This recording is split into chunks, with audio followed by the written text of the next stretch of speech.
Do-de-do, theme song.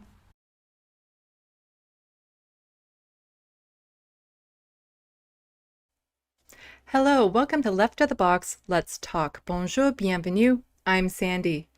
Would you look at this, huh? Got my new, definitely professionally made sign up. I hope you like it, but really, it doesn't matter, 'cause I like it, so for now it stays. You know, I keep saying to myself, I'm going to make my videos shorter.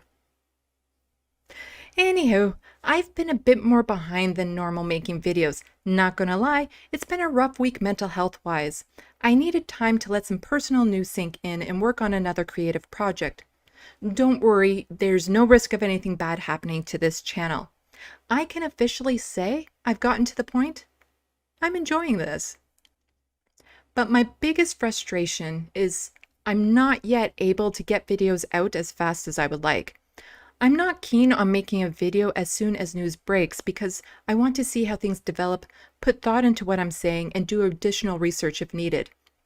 What this means is I often miss getting out a video when it's trending, so it doesn't get as much attention as it would have had I released it quicker.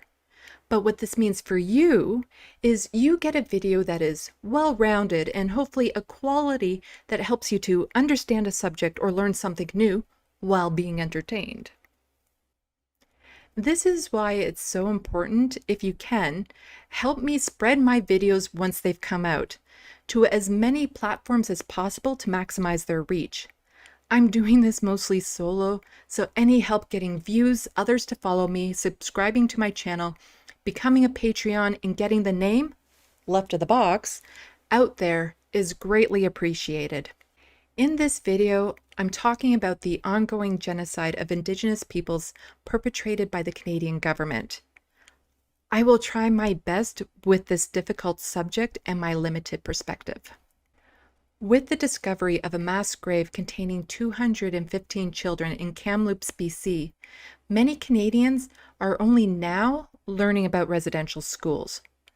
We weren't taught about them in school, at least not in any meaningful way. And what we were taught about Canada's history is incredibly whitewashed. The reality is, Canadians know very little about Canada. If I asked, who was the first Prime Minister? When did Canada become a country? How many Prime Ministers have we had? What does first past the post mean? When did patriation take place and what does that mean? Or when was the Canadian Constitution created and does it cover all of Canada? How many of those questions can you answer? How many of you know how the Canadian government works? Probably not all of you. This is purposeful. If we don't know how the system works, it's harder to get it to work for us. Now, what if I asked, what is the name of the land Canada sits on? How many languages were spoken before settlers arrived? What are the differences between Métis, First Nation, and Inuit? How many First Nation bands are there?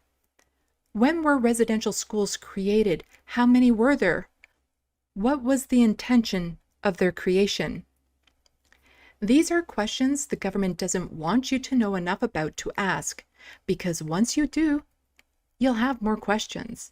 And when you learn the truth about what has happened and what is still happening, you'll come to understand the word for it is genocide, and the Canadian government is responsible. I started learning about residential schools as an adult when the Truth and Reconciliation Commission, TRC, happened and the term was in the news. The TRC ran from 2008 to 2015. Of the 94 recommendations from that commission, only 8 or 9 have been accomplished. Before the TRC, while I knew the term residential school, I didn't understand the magnitude of what it meant. Since then, I joined my local chapter of Amnesty International, and from that attended seminars and lectures, taken a class about the history of the government's treatment of Indigenous peoples, read articles, sought out information, and most importantly, listened to what Indigenous peoples have to say. I am far from an expert, so I encourage you to fact check me, do your own research, and keep in mind my perspective is limited to a person who has benefited from a culture that has actively destroyed other cultures. The British North American Act, BNA, was signed in 1867, and that is what made Canada, Canada.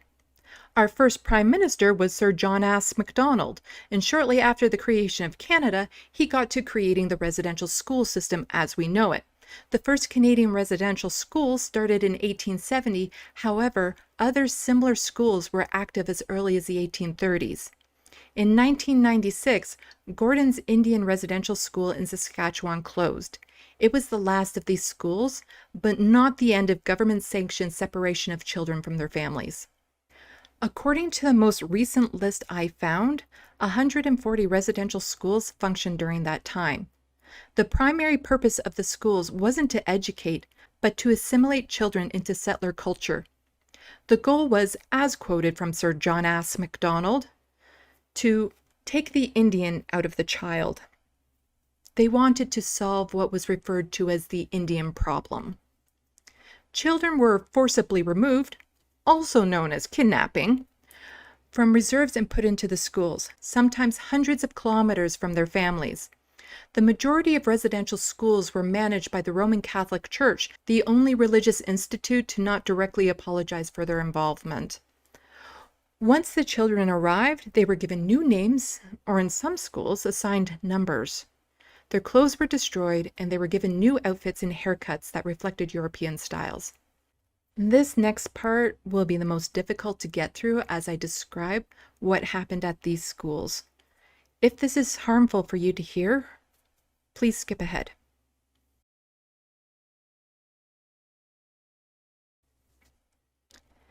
The children were beaten, raped, and many died of neglect, mistreatment, or abuse.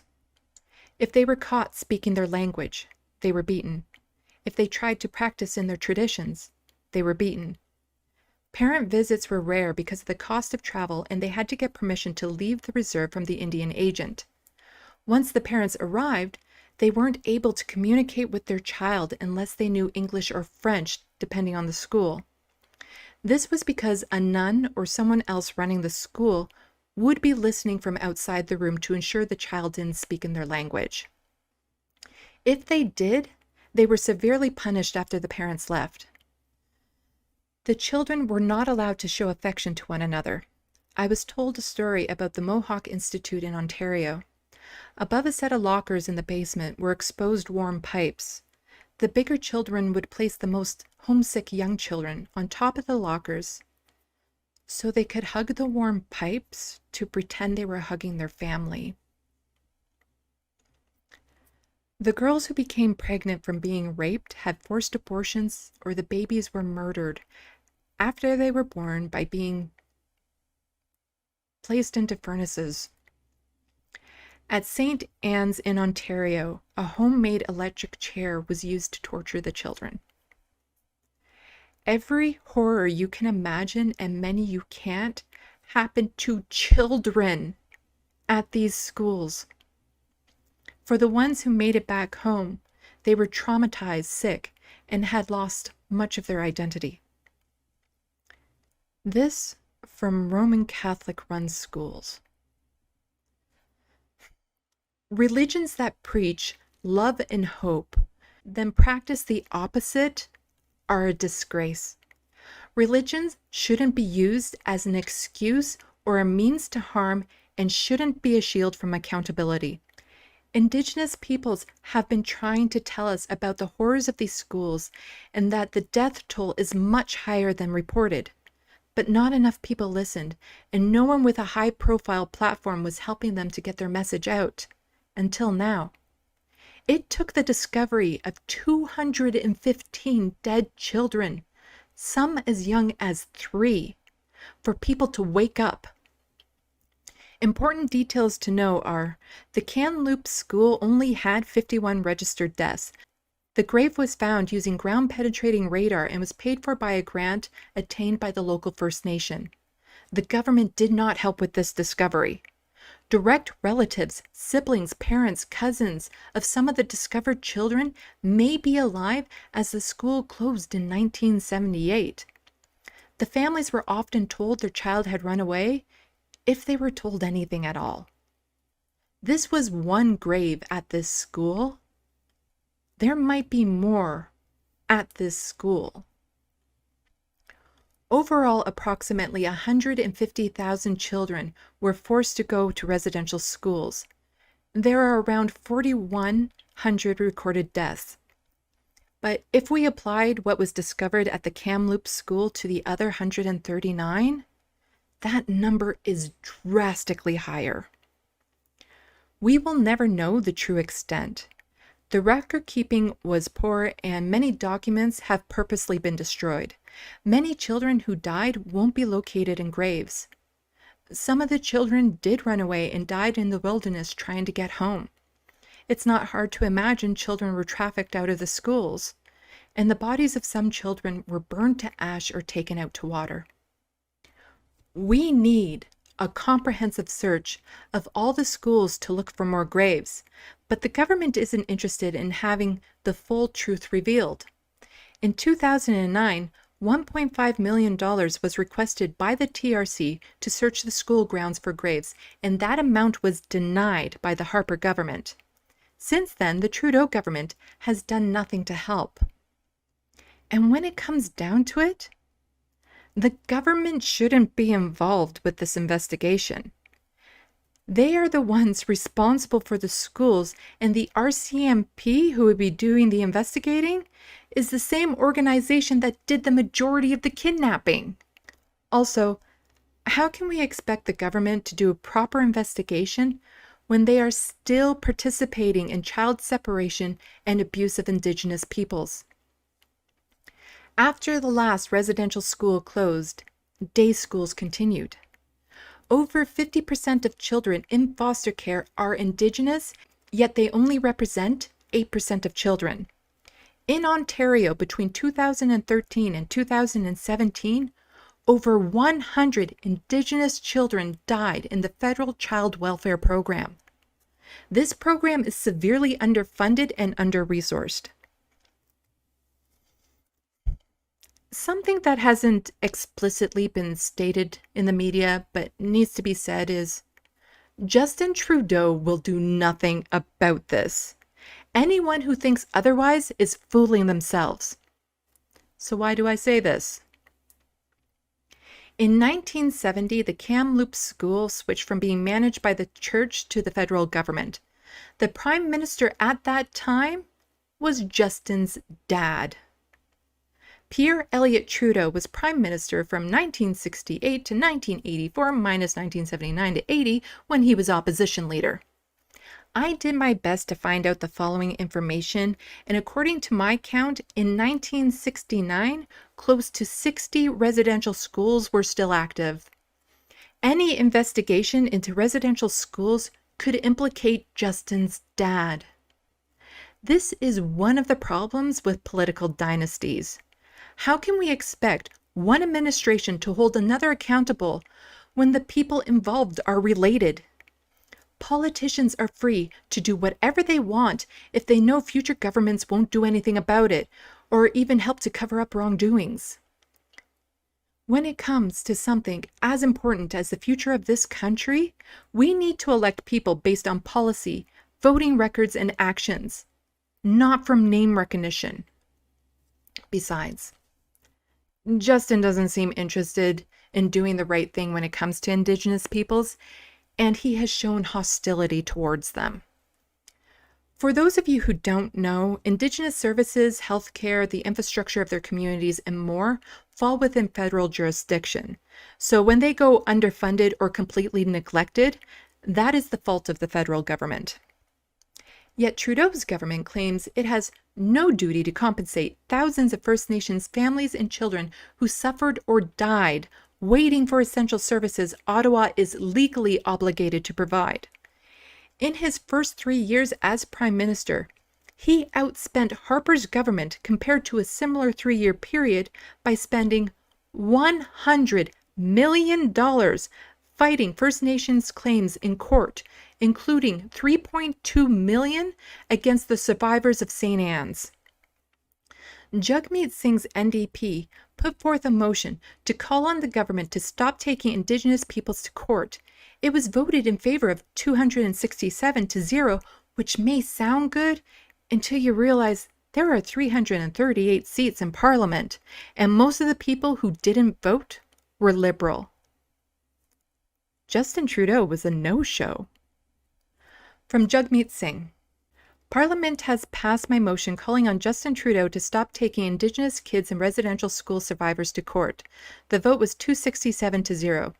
Liberal cabinet refused to vote yes. Justin Trudeau didn't even bother to show up. I promise I won't stop fighting for justice. Justin Trudeau didn't show up for Indigenous kids and residential school survivors, but the will of Parliament and Canadians was expressed. In 10 days, he must report on the steps he is taking to end these court cases. We need to keep the pressure on. Yeah, those 10 days, that was a while ago. At a Liberal fundraiser, as a First Nations protester was being dragged out, Justin mocked her by saying, "Thanks for the donation." Justin promised to get clean drinking water to all Indigenous communities, only to recently say, maybe in another 5 years. Some of these communities have been without clean drinking water for decades. The common excuse is, where will the money come from?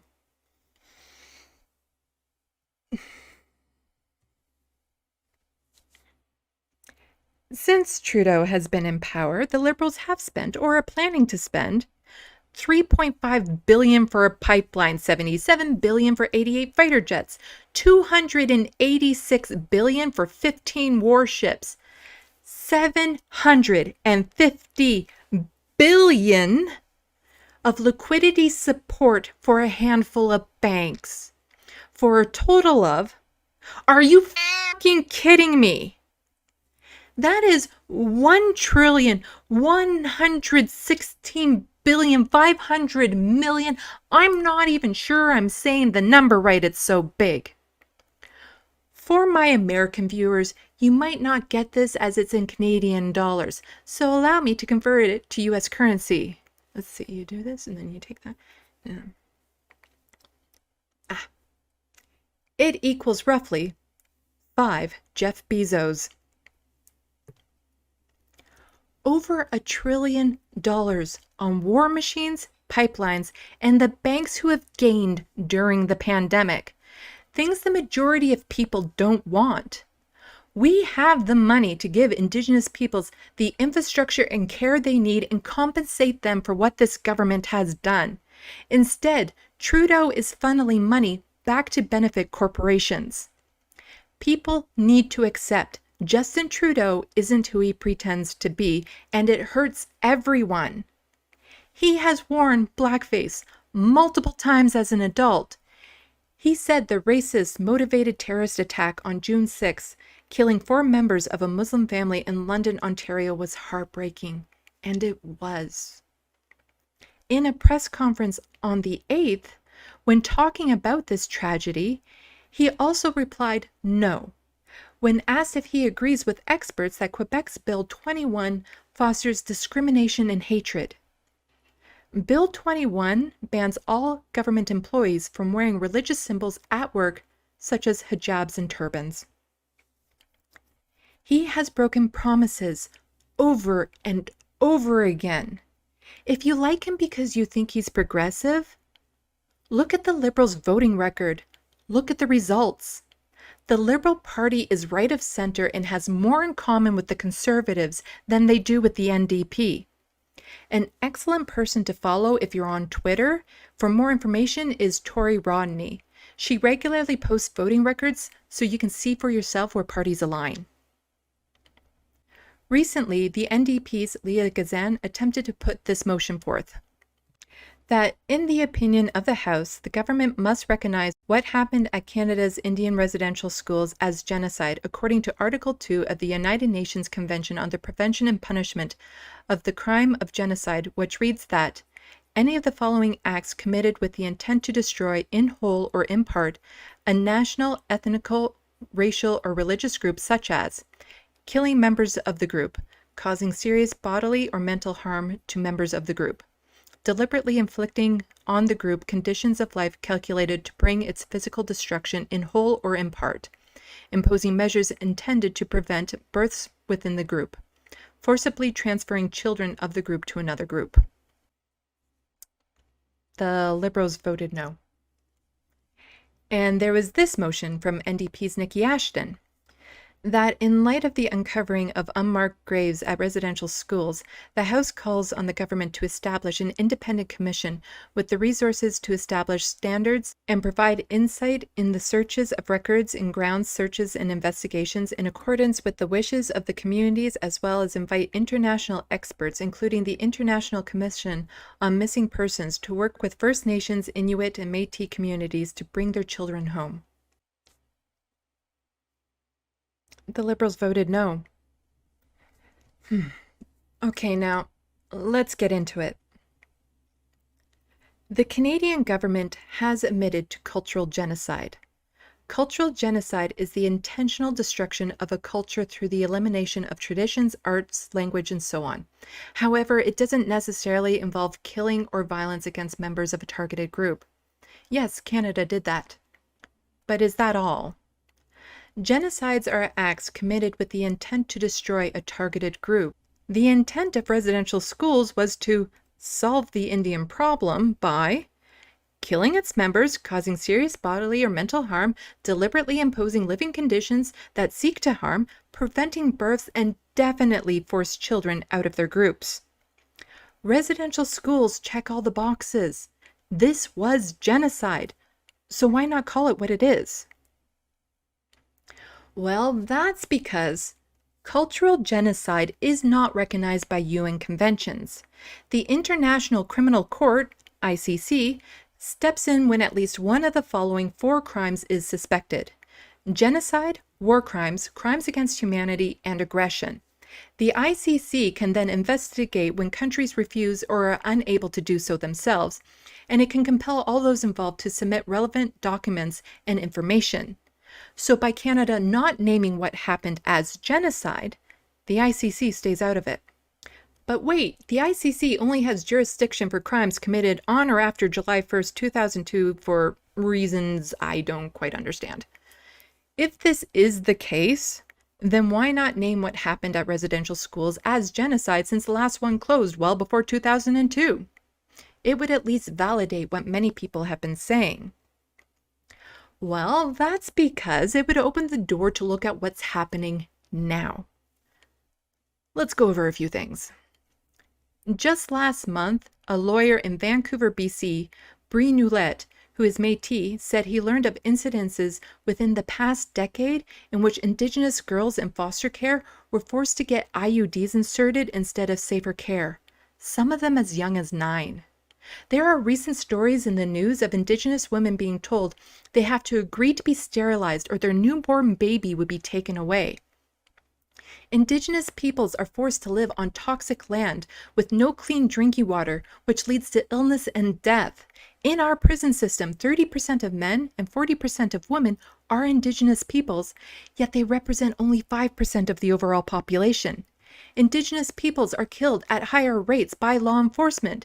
Indigenous peoples' land is still being taken away from them when the government decides they want to put a pipeline through it, mine its resources, or even to build a golf course.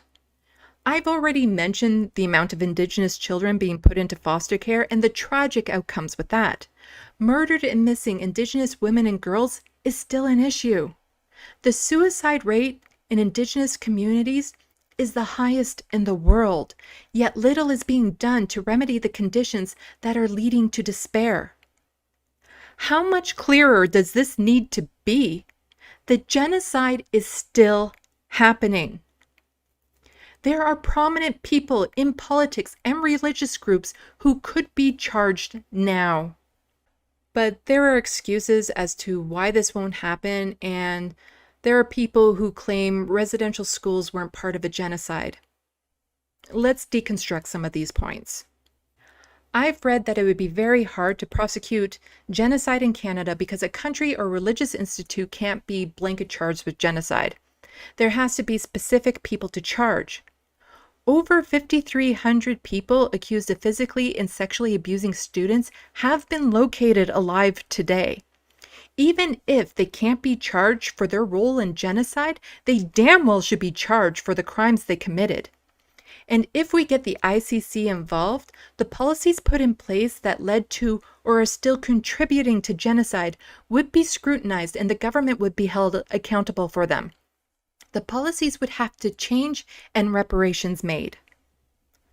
A common thing I've seen people put on Twitter about the mass graves is that many of the children could have died of natural causes, so it wasn't genocide. If this was the case, that children back then were simply dying at higher rates due to illness, then where are the mass graves at the settler schools? Residential schools were purposely underfunded. The government would calculate the bare minimum cost needed to keep a child alive, then give the school 80% of that. The children were starved, and between that and the stress of the abuse, they were more susceptible to illness. And when a child got sick, they were kept with the other children so it would spread.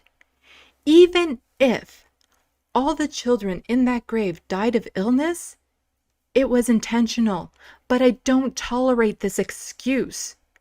If they died of natural causes, why not report it? And the stories of survivors and family members make it clear the children died of violence and neglect. I hear people say all of this happened a long time ago and it's time to get over it. All countries have a dark chapter in their history. This isn't a dark chapter. It's what the book is built on.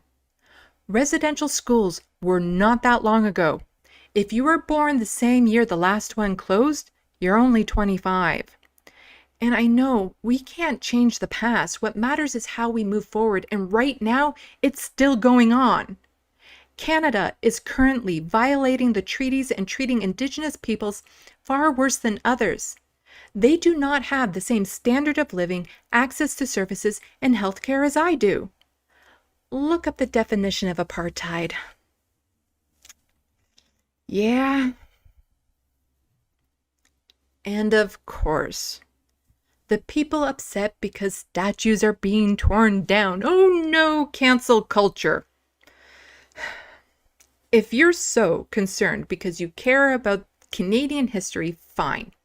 Without Googling it, tell me, who was the second and third Prime Minister of Canada?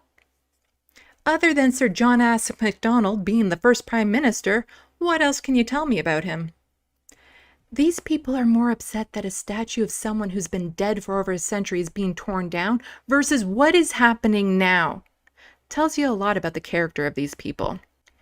And don't give me any of that cancel culture BS. Canada has literally canceled cultures.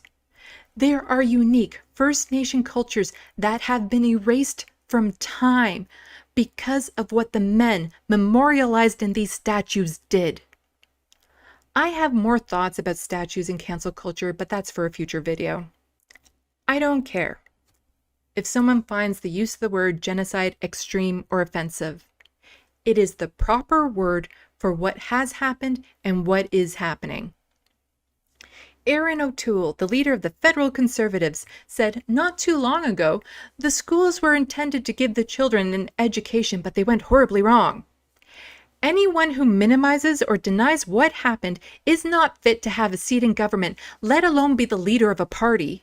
If Justin Trudeau doesn't agree to a full investigation and provide Indigenous peoples with what they deserve, he is complicit and should immediately step down.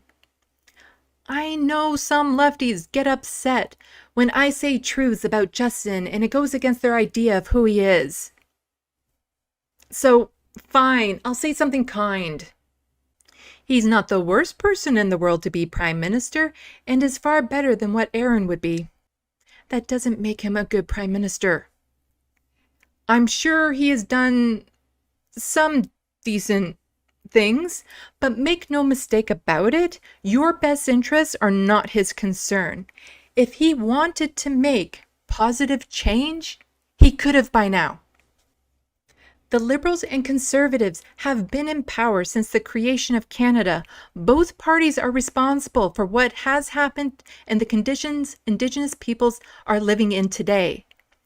We have another option. Jagmeet Singh and the NDP seem to be the only party willing to call it what it is. It's far past time we give the party who hasn't participated in a genocide a chance to run the country.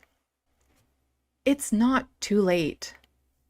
Canada needs to submit to justice, and we need to do everything we can to ensure a better future. Listen to Indigenous people's stories and believe them. Listen to what they have to say about how the government is treating them. They are the ones who determine if there's been progress, not politicians. Don't expect the truth to come to you. You need to do the work and seek it out. To keep up to date with Indigenous news and stories, go to aptn.ca and aptnnews.ca, linked below. You can also find them on Twitter at ATPM and at ATPM News. And if you can, please go to the Woodland Cultural Center and donate to the Save the Evidence campaign, also linked below. They are working towards restoring the Mohawk Institute with a goal of creating a fully realized interpretive center that will be the definitive destination for information about the history of residential schools in Canada, the experiences of survivors of the schools, and the impact that the residential school system had on Indigenous communities. I hope you learned something from this video or can see things from a new perspective. Please help share this video and get the message out there. I will end with this image I made that shows the depths of what we are facing. It may be hard for people to come to terms with what this country has done, but it's necessary if we are to move forward. Salut, à la prochaine. Thank you for watching and stay tuned. I'm Sandy, wishing your tomorrow is better than your today.